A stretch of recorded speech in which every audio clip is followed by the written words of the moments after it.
I highly recommend, especially if you're really young starting out, like let's say you're still in college or you're just out of college, I think going to find a young company, a very small entrepreneurial company, to follow an entrepreneur and see how that goes, jump into it and see what marketing at a small business looks like versus a marketing at a big, huge, I think being in those places to see how it works, I think is super important. And I think being willing to do anything, right? So when you walk into a company, if you want to be a marketing person or you want to be a manager, like I think you should be able to walk in and go, here are my giftings, and I'm going to do whatever you want me to do.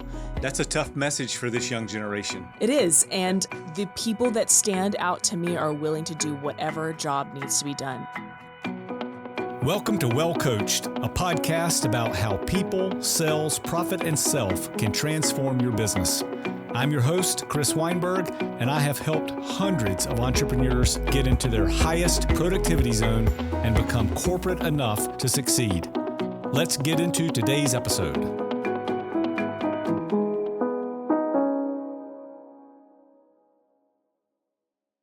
Hey team, welcome back to the Well Coached podcast. We've got a special one today. I'm honored to have my good buddy Kelli Haywood is here.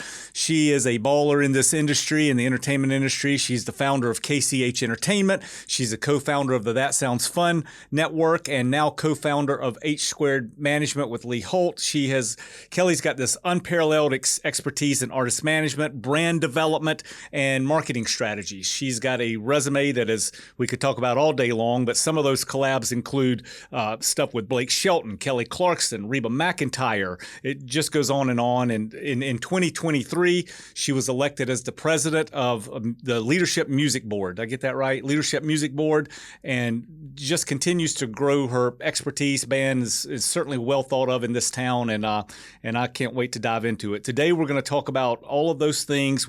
As we always do, we'll stay in the lanes of people, sales, profit, self, and we're going to walk through the journey that is Kelli Haywood. So welcome to the show. So glad to be here.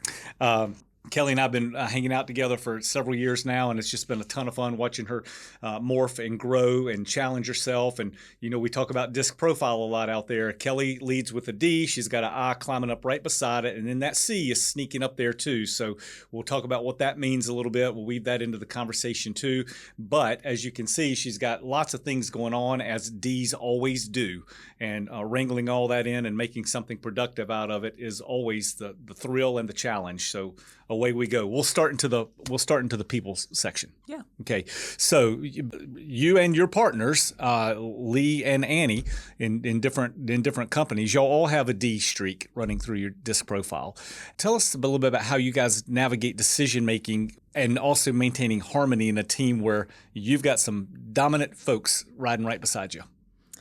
Yeah, I think first recognizing how I approach every situation is usually not soft, and having partners that are similar. So when we are hiring people around us, the goal would be to hire people that are different than that so that we can balance each other and really see things and different problems from different perspectives. So, when two Ds are making a decision together, it's usually pretty easy because we just keep going back and forth. I'll punch you, you punch me. The hardest. That's right. Yeah. And then you back off once you go, oh, I get that. I see that. And then you make a decision and you go. There's no second guessing or, oh, should we really do that? It usually is full confidence of this is how we move forward. Now, it's nuanced in how we do that. Do we move fast, move slow? But usually the decision is made pretty quickly. Okay. And so guys out there, as we follow along with the disc, that's a D trait. Like when the decision's made, it's over. There's no secondhand debate going on. We choose a lane and we go for it. Yeah. And then I do have a rising I. Yeah. And Annie, my partner, and then That Sounds Fun Network, she is DI. Yep. You really can't tell much difference between her D and her I. But the I kind of sneaks up, and sometimes it makes me question it for a second and really feel the people side of the decision of how that affects who I am going to be affecting with those decisions. Yeah. So it's not always a one size fit all. Like I have a high D and that's how I'm just going to plow through all the time. Yeah. Hopefully, obviously working with you and with having some real self-awareness, Yeah. you can throttle it back a little bit. I'm not trying to throttle it because I do think the D is actually a really great part of Absolutely. who I am and how I make decisions. But I also want to be really thoughtful and make sure that I'm thinking through decisions instead of just plowing through. Your rising eye puts a little padding on the pole, right? We talk a lot about diesel hit with a steel pole, and that eye allows you to put a wrap around it a little bit, right? At least for a minute, yes, right? And so and that's good. No, D's a superpower. D's get things done, and that eye allows you to have some empathy and thoughtfulness around others. So that's good. As it pertains to you mentioned this a little bit.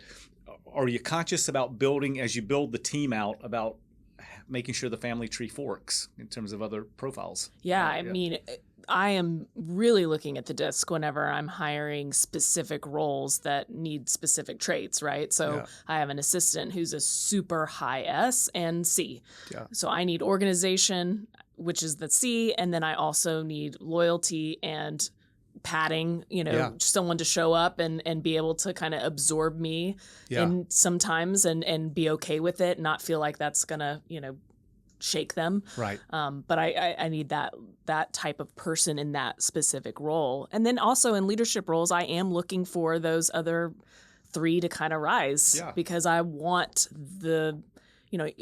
when I went into business with Annie and Lee, I didn't go, what's your disc before I make a decision? Obviously, like we work with what we've got. Yeah. But as we get to build our teams, we definitely get to take that into consideration because I want to make sure that where I am not great, someone in the company who's in a leadership position is great at that. Yeah, awesome. Okay, so you, throughout the career, still in the people section, you've worked with some notable artists and authors. What strategies do you employ to mentor and develop talent and to foster long-term success for the folks that you work with?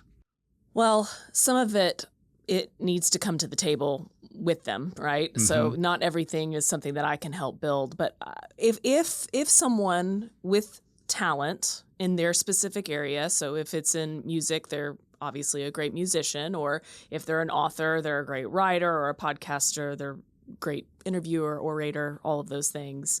If they're coming to the table with that, I feel like my gifting is to look at that and go, how do we take your giftings and make them bigger than what they where they currently are, right? And so I am looking at the way that they approach business. I truthfully, I've worked with a lot of different artists and clients in the past, and I've had a very different eclectic group.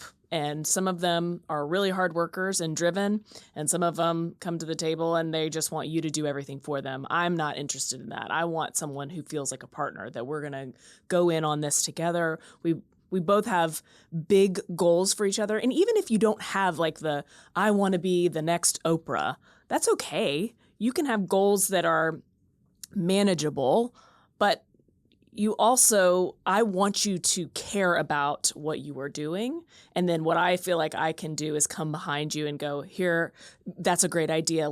That's how we can, let me show you how we're going to do it. Or let's not do that yet. I'm very much looking at the big picture all the time and trying to advise any of my clients in one direction or the other based on what I feel like is the best direction for that time. And that's what I feel like my gifting is, and where my clients look to me and go, okay, do you think this is right? Or should we do this? And then also just bringing ideas to the table. I do think there's a certain part of being a great manager or, executive you have to bring ideas to the table too. Yeah. And I would think the role of a good manager is to see things that maybe that client can't see, right? If they have, because y'all's approach is really good at trying to get folks in more than one lane, and that we'll dive into that a little bit too. So let's talk about this evolving landscape of entertainment. Let's talk about some of those what are some of the marketing strategies that we try to implement or to promote clients effectively, right? Like maybe if they're, like you said, they come with a certain amount of talent. But I would think that many of them don't know what they don't know in terms of what are their opportunities, or I can sing well, but what else? What else is around there? Yeah, I mean, marketing has changed so much, and even in the last 5 years, much less the last 20 years. But, marketing is just basically taking a product and showing other people why they need it or why they should want it, right? And so depending on what you're doing, let's just take music, for example, if the product is good, we have to now then expose it in all of the ways that people consume music in order for them to find it, especially if you're thinking about a brand new artist. They don't know who you are. They don't know what kind of music you have. And it's so saturated now, you have to stand out. Yeah. So it's my job to help you figure out what is it that makes you stand out. And we go through a brand exercise with all of our clients where we sit down and we ask all of the questions. Who are you? What do you want to say? What makes you different? Who do you align with? Who do you think you're like? Who do you want to stay away from? Can most of them answer those questions or No, not? Well, not at the beginning. Okay. But I will say that if you sit down and you do the work and you dig and you push people to become vulnerable in those moments, eventually they do have an answer. They don't know how to articulate it. And that's part of my job, is to figure out how to articulate what is inside of them that they don't know how to say. And so we spend time doing that, even with the baby acts, even when you've had some mild success. There's an opportunity, whether you do it once a year or every 2 years, for you to sit down with your team and go, is this still who we say we are? Is this working? Do I feel good about what this is?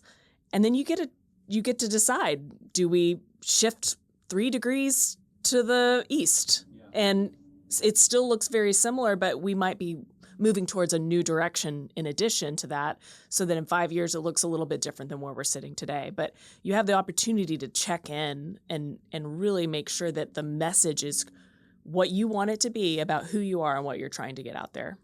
So. Are most artists coachable in that way, or they lean into being headstrong of their way's the only way, or are most pretty good listeners, or is that even a fair question? My experience is that, headstrong or not, I would love to have an artist walk in and go, this is who I am and this is what I'm doing, and you need to figure out how to get it out there.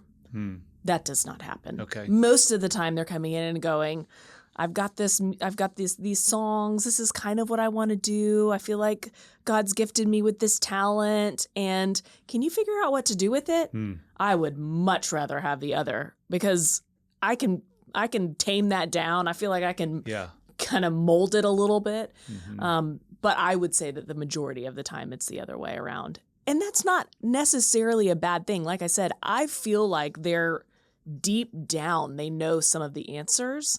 It's just that there's so much out there. Yeah. And if you are living in the social media world that we are, which everyone is in some way, if you're an artist, you're going, well, she's being successful at this and he's being successful at this. And Yes. should I do a little bit of that? And should I do a little bit of that? Instead of just, before we had that, where you just went into the studio and you made the music that you were writing and that you were doing and feeling yourself. And there wasn't this preconceived, this is what's going to work, right? Yeah. You would listen to what's on the radio and you go, well, I know why that works. And maybe the sound is a little similar, but now you're looking at everyone else and trying to take little snippets of their success to make it yours. Yeah. And I just don't think that that's long-term going to work for anyone. And head spinning. Whew.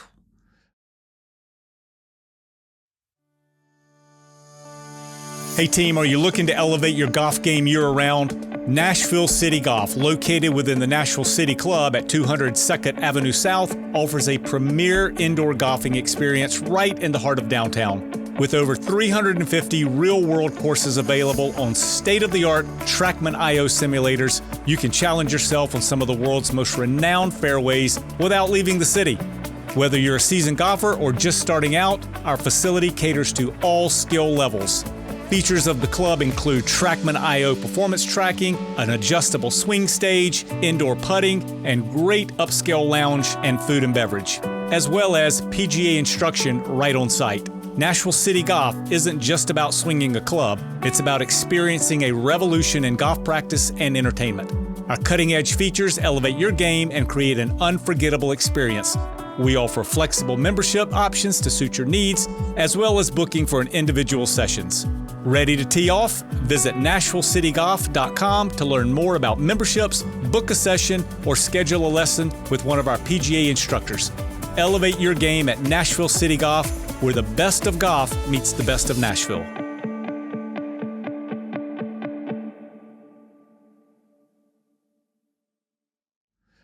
Let's talk about, we've shifted into the sales part. Sorry, I didn't make that announcement, but let's talk about leveraging That Sounds Fun. So the That Sounds Fun network has seen significant growth and continuing to rock and roll since day one. How has this platform influenced your approach to sales and audience engagement for your clients? Well, the network is something that I had never done before. I was pushed into this business because my only client at the time, when I started my own management company, Annie F. Downs, she was a podcaster. And my first task as a manager was to come in and go, okay, we need to figure out what kind of deal we can get you to monetize this podcast. Because she was selling ads for her podcast and she was kind of doing it, and her assistant was doing it at the time. And I was looking at it going, we definitely can make more money on this based off of just the way that things are rolling right now. And she had a podcast deal on the table that I started and read, and we were deciding whether we were going to do it or not. And it was new. Reading contracts and doing deals, I've done my whole life with artists, with brand deals and record deals, things of that nature. But this was somewhat new, but also similar. And so we decided ultimately that I felt like we could do a better job of it internally. And so we decided to hire sales internally. So we brought somebody on just to sell for Annie's podcast only. And it kind of turned into this whirlwind of that we could do this for other people. Okay. Right. And so we hired internal sales, and then the pandemic hit. And something that Annie and I talked about was maybe we do this for some other podcasts one day. But then the pandemic hit. And so all of our plans for Annie that year changed. And we were like, let's just do the podcast network. So we started a podcast network with 4 podcasts. We launched with 4 podcasts, and our salesperson who was working for Annie only moved into a role where she was selling for all 4. So we went from selling for 4 podcasts to now selling for almost 50 podcasts.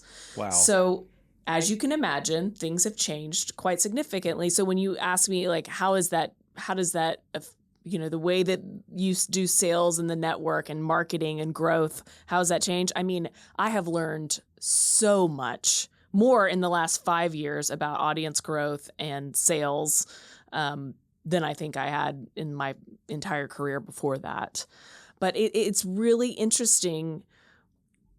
The one thing that is the same across the way that I've done it before and the way we're doing it now is you have to have an active participant in the podcaster, an active participant in the musician. You cannot have a passive participant. You can't be more interested than they are. That's exactly right. You have to want it for yourself just as much or more than I do want it for you. That's got to be very frustrating when you run into someone with a lot of talent but not a lot of drive. I mean, that's the name of the business, right? I mean, that has happened so much. I do think that it's becoming less and less because there's, like I said before, the market is saturated now. And so you don't have the choice. You have to go and work just as hard as the person next to you that's at the same spot in the race, right? Yeah. I met with an artist yesterday who's looking for management, and as I left, I reached out to my partner and said, I just had a meeting with an adult who wants a partner. And she was like, I love adults who want partners, right? And people who are wanting it for themselves just as much as we would want it for them. So what the network has taught me is you have to really want to do what you want to do and put the effort forward. I can bring all the ideas. I can bring you we have access to all the major advertising brands. We can put most any brand on any of your podcasts. But if you don't have the numbers because you're not working hard to grow to your audience, I can't monetize it for you. Right. So I think that's the thing that I think has stood out in the last few years is you have to engage if you want to see growth and progress. When we go out and look for brands to participate with the clients, how intentional is that? Are we just are we thinking about the artist and then trying to get a deal with certain brand, or are we just trying to go get brands to come into the network? Like how intentional is it trying to match talent with a specific brand? It's a great question. That is actually what I feel like sets our network apart from most other podcast networks. And the way that we approach it is that we want the brand to be in alignment with who you are and the content that you're delivering and putting out there. It does not make sense for us to put out a podcast about dating and then start doing a divorce attorney ad. Exactly. So but that stuff happens. I watch podcasts a lot, and it seems sometimes you can tell when the host is completely disinterested or doesn't even know what they're reading. Right. And what you will find with those and what we see in the data is that if the delivery is haphazard, if it's not read by the host, or it just doesn't align with the brand or the audience who's listening to the podcast, that it does not perform well. And the thing about podcast advertising versus radio advertising, which is a passive listener, TV advertising, a passive listener, podcast advertising is an active listener. They can actually go and immediately click to go. In a lot of the platforms like Spotify, you can click and go through to that advertiser and engage. And the podcaster is giving you a code or a backslash with their brand in it. Yeah. So everything is trackable, and brands will not come back if they're not seeing it convert. Okay. So I think that's something. So it's really a platform where the brand, the company can really tell if it's working or not. 100%, Yeah. And that is why brand alignment is so important, and that's why we take it very seriously. We are not bringing ads to the table without knowing our shows and knowing what kind of content they're putting out there. Our sales team is fantastic at that. They're very much bringing those types of deals. Now, there's always going to be a few that you're like, I don't know if I would use this if it wasn't an ad sponsor, but right. That's usually the few and far between. Okay. Let's talk about profits a little bit and diversified revenue streams. So you're managing clients across music and literature and podcasting.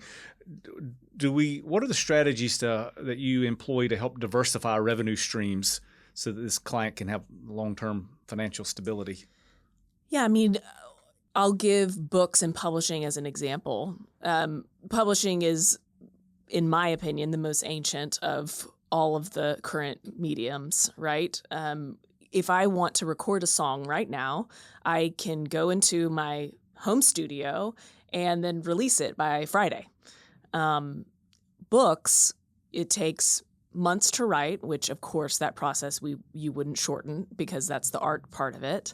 They take months to write, and then months up to a year to actually get it into print and into the hands of a reader. So imagine, you've written this book that's super relevant for this moment in time, but the people aren't going to receive it and read it for a year. And now, is it relevant? I'm not saying it's not relevant. I'm saying that it could have been more relevant if we could have released it 6 to 7 months previously. Have these other mediums made it more difficult to be successful with a book? I actually think they all feed each other. So, that is a great example of that is a cycle that is a year to 18 months long, right? Well, we have to, if you're an author and that's your bread and butter, you have to be doing other things when you're waiting for this book to come out. Right. So that's why I think diversifying revenue streams are super important. While you write your book, you turn it in, and it goes through this whole process of editing and printing and all of those things. It takes months. So what are we doing to prepare the audience for the content of that book? Well, you can podcast about it, right? You can do marketing and social media strategies. is there a way for you to find live events or touring around that so that you can really bring your status a little bit higher as that book comes out? So I think that they all feed each other and they all work in tandem, and they're all an important part of the overall brand of what you're trying to build for yourself. I always think about like with what you're up to. You've got all these different avenues for clients, and it's so interesting to me to watch to see how you try to put different ones into different lanes and trying to watch the transferable skill set that they have, their art. I don't even know that I have a question here. It's really interesting. You've got these different vehicles for your clients, and watching you put them in these lanes is a really cool experience. And I think the role of the manager has become so important. So, I mean, you're in charge now, like more than anything. Well, a manager is a CEO. You Right. know, I saw something online the other day where, there's always been this pushback of how management gets paid, right? Well, at the beginning of any relationship in management, there's no money to be Right. made. Yeah. There's none. You're taking all the risk. So you're taking all the risk as a CEO. Right. So I think the manager is the CEO of your business. So do I. And Yeah. so, how does that CEO get paid at the beginning? Most management deals, they don't. And then it takes years to develop. And hope and pray and, hope luck and pray that it takes yeah. off. Right. Yeah. So I think that it is a CEO level job. So it's like I'm the CEO of many different little businesses. And that's a huge responsibility that I take very seriously. And that's why whenever we move into relationship with any author, podcaster, musician, I want to make sure that it's going to be reciprocated. I want somebody to work just as hard as I'm going to work for them, because it's serious. This is your livelihood. This Yeah. is your art. This is your thoughts that need to make it out onto paper. Like, I take it very, very seriously. Yeah. And just like they're taking a gamble on choosing you, you're taking a massive gamble, especially for younger, right? Younger Yeah. folk, you're taking a massive gamble on them. So I would suspect that when you run into someone who's not driven, that gets very frustrating very quick. Yeah, it can be. Yeah.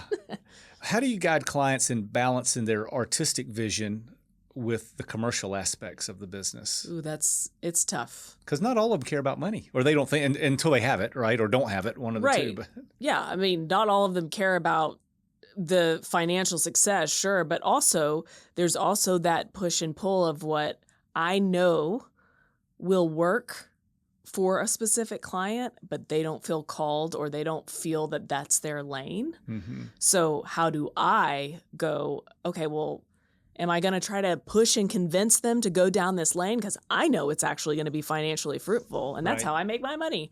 Or am I going to partner with them and figure out how we dabble in it, or do we find an adjacent way to approach it, that specific thing? So I think there's a lot of nuances. I mean, the thing that you have to remember is that you're not a CEO of a meat packing company, right? These are human beings Yeah. usually, who have Who can be highly emotionally charged. 100% right? and think emotionally, make emotional decisions. And sometimes you just have to go with the flow in that. And that's part of maintaining the whole person. Like, I very much do not have any desire to push someone into unhappiness because of something that I think they should do. I really do care about the whole person outside of just what they're creating for the world, right? So that's why it's a really rewarding and fun job at times, and it also can be really stressful because you're kind of in charge of a lot Yeah. that could go right or wrong. So How much competition is there when you're managing a client to gain their ear, in addition to all the other people that are in their ear, whether it's a business manager or a cousin or a Right. spouse, or what is that like? Is that a competitive thing or not? Because I really think that, I mean, the manager's role, you guys are supposed to be the queen of what's going on, but sometimes artists may not have the sharpest tool in the shed on business in their head, but they're getting feedback from a lot of people that probably just tell them yes all the time. yeah, Is that a thing to have to cut through or not? it can be. Yeah. I think that it is my job. The only person I can control is me. And it's my job to build trust with each client. It's my job to earn it. So you're going to have to prove it in some ways, and build that trust so that they know when I'm speaking, it's coming from the place of overall what I think is best for not only them, but their business.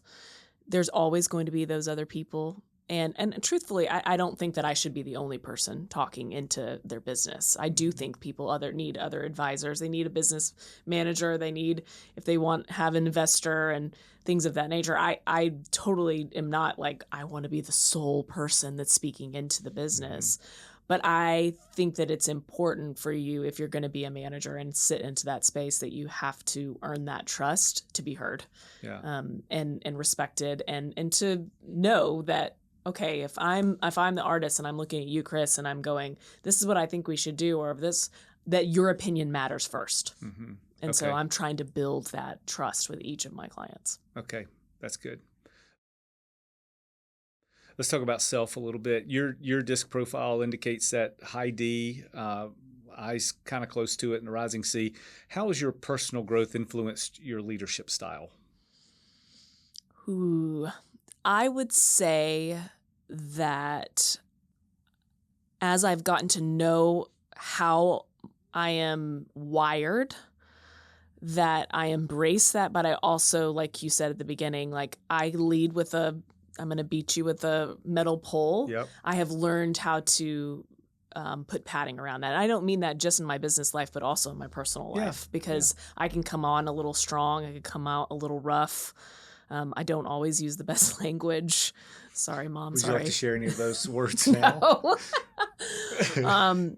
And so I think my personal growth is like recognizing self-discovery, self-awareness, so that I know and can check myself whenever I am walking into certain leadership situations. And I don't always get it right. I mean, I think that's the number one thing I was thinking about as I was coming over to sit down to talk with you is we're humans. Yeah. We make mistakes. That's I don't do it right probably 50% of the time. But what I know is that through my self-awareness, I know when to go make things right.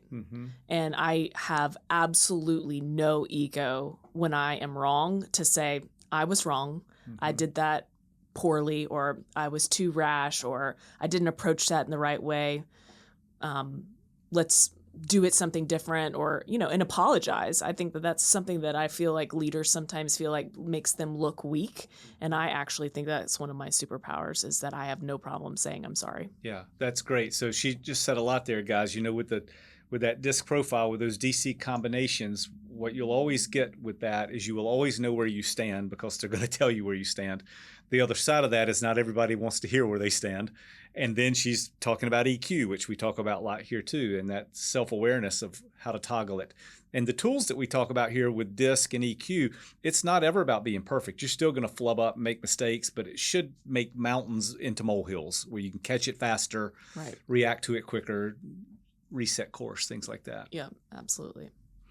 Yeah, I find with your disc, which I'm very attracted to, my wife has a similar disc to you, and Elizabeth, my right hand, has a similar disc. I'm very attracted to it for lots of reasons, but one of it is you always know where you stand with these people, but you better hold on, because you will always know where you stand with these people.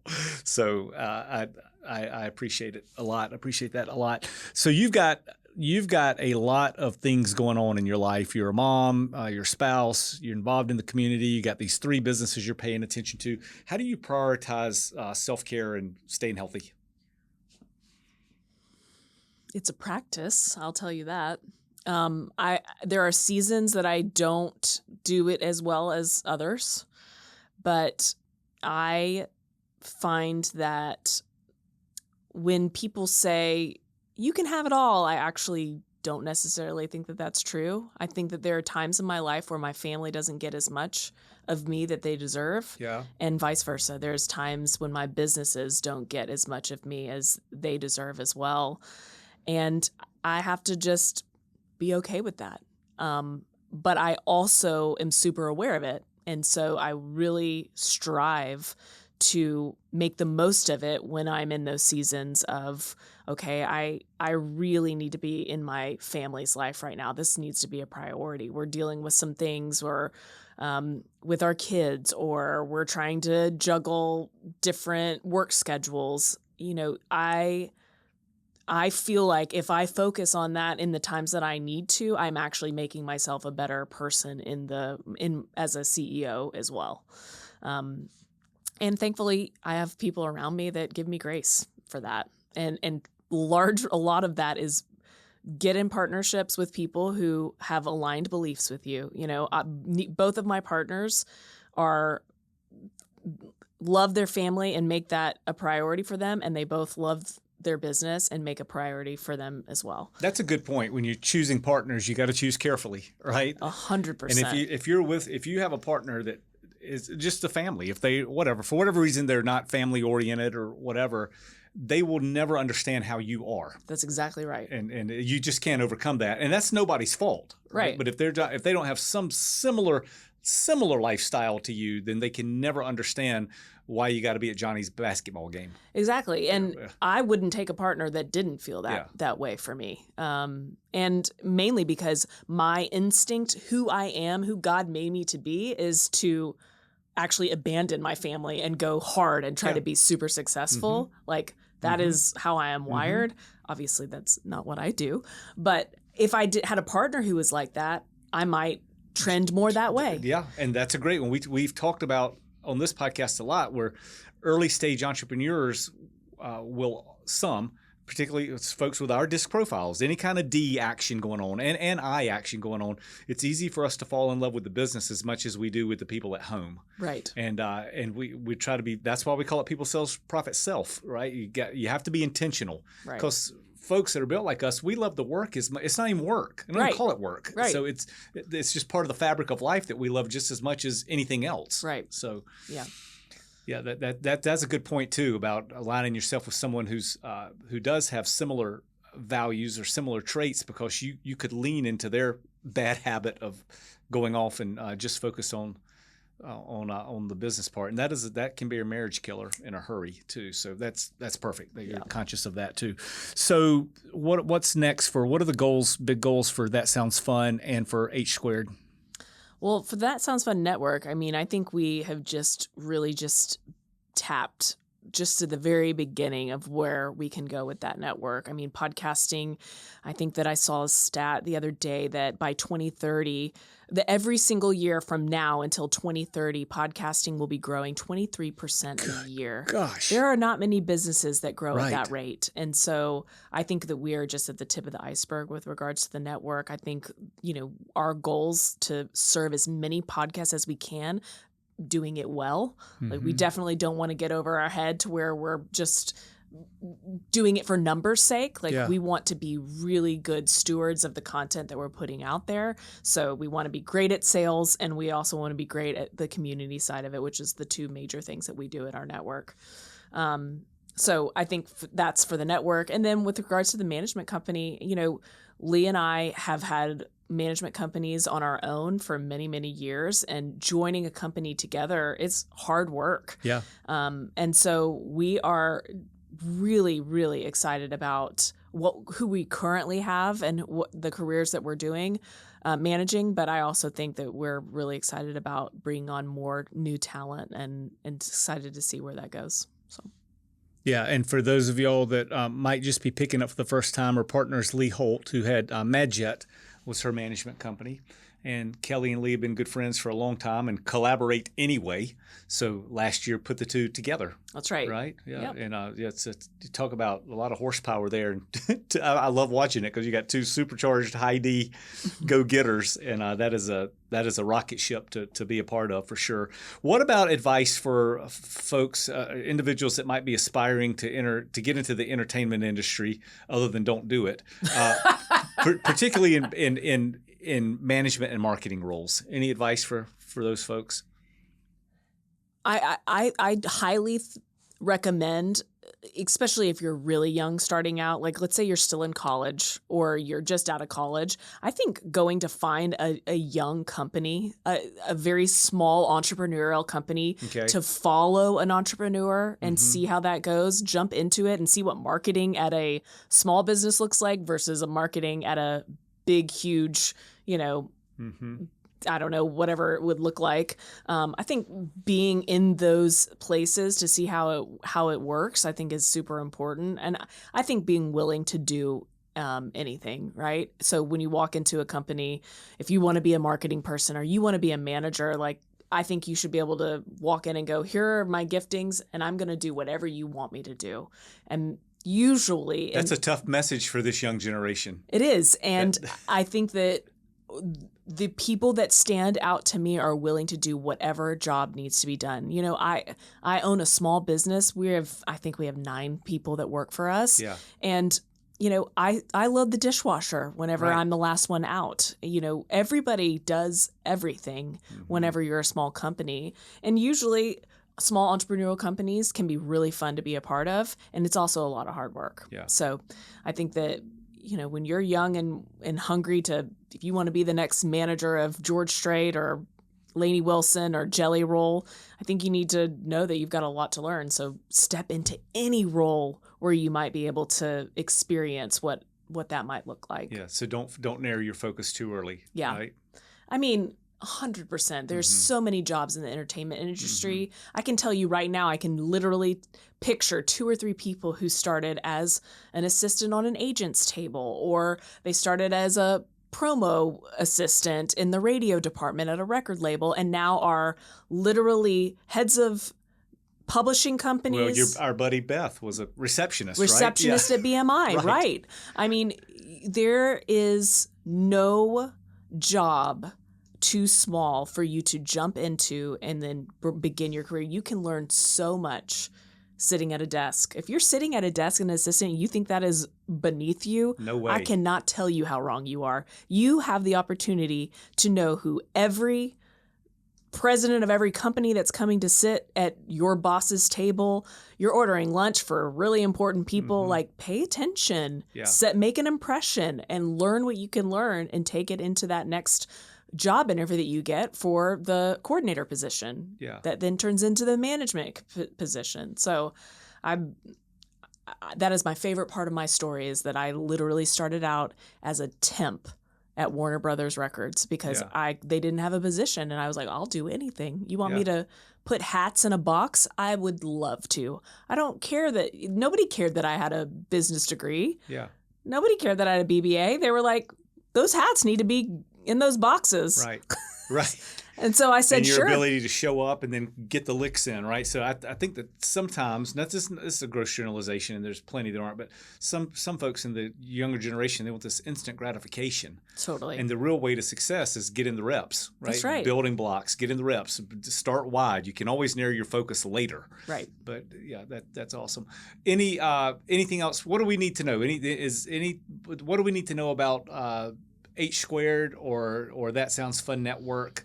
And people can find you easily, right? They find you on thatsoundsfunnetwork.com. I think that's right. it. And hsquaredmanagement.com as well. Yeah, very, very easy to find, and go look at those stories.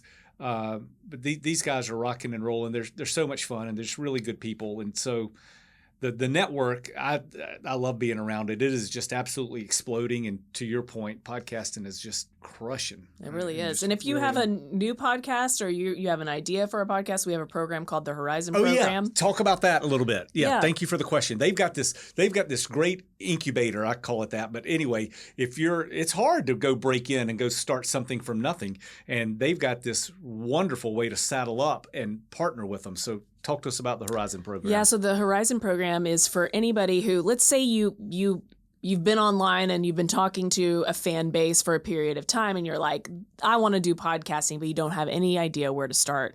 Because it's a lot. You have to have a certain amount of experience to just jump into it. It's not super easy to understand the whole process.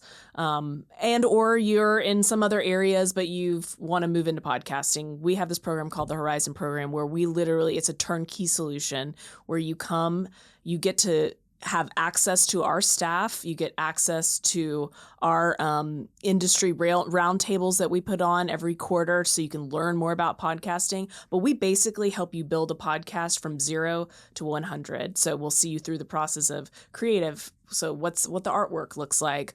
We'll help you figure out how to put your show together. Like, is this an interview show? Is this a I'm just going to talk show? Or what genre is it going to be in? Am I going to tell Bible stories, or am I going to do a business podcast? Like, we will help you craft it and take you from idea phase into actually release phase. Yeah. So.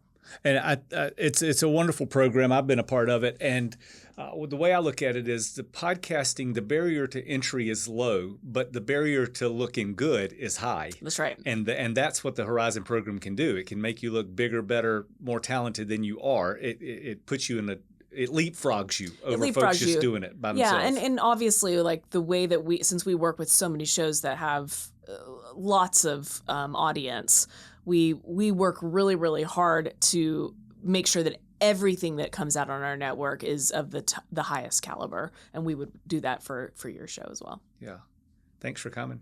Thanks for having me. Yeah, Kelly, guys and gals, go follow Kelly and her team, H Squared Management, and That Sounds Fun Network. They're a ton of fun and really good people. And if you like today's show, go tell everybody that you know about it, and like and subscribe on all the normal platforms where you get your podcasting. And we'll see you next time. Well, guys, that's a wrap for today. We thank you a ton for listening and looking forward to the next episode, where we'll continue this journey on how becoming corporate enough can put you in your highest productivity zone to create a successful, profitable, and purpose-driven business for you.